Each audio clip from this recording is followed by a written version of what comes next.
Job 24. Why does the Almighty not set times for judgment? Why must those who know him look in vain for such days? Men move boundary stones, they pasture flocks they have stolen, they drive away the orphan's donkey and take the widow's ox in pledge. They thrust the needy from the path and force all the poor of the land into hiding. Like wild donkeys in the desert, the poor go about their labour of foraging food. The wastelands provide food for their children. They gather fodder in the fields and glean in the vineyards of the wicked. Lacking clothes, they spend the night naked. They have nothing to cover themselves in the cold. They are drenched by mountain rains and hug the rocks for lack of shelter.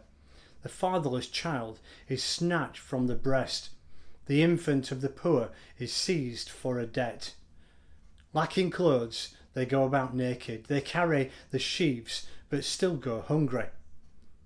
They crush olives among the terraces.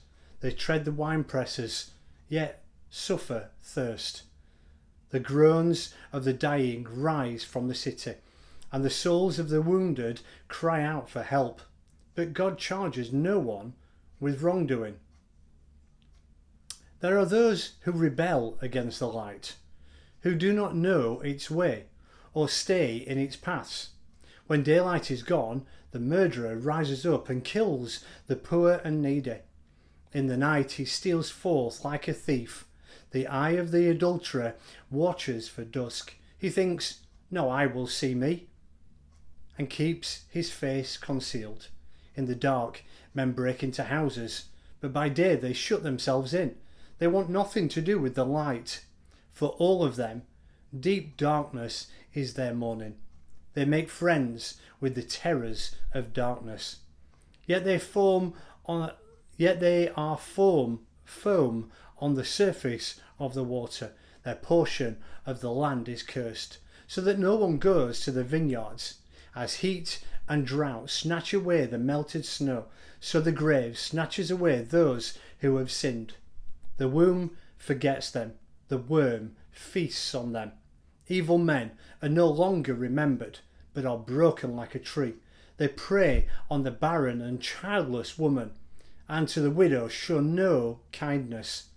But God drags away the mighty by his power.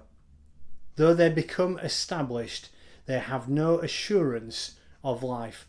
He may let them rest in a feeling of security, but his eyes are on their ways. For a little while they are exalted, and then they are gone. They are brought low and gathered up like all others. They are cut off like heads of grain. If this is not so, who can prove me false and reduce my words to nothing?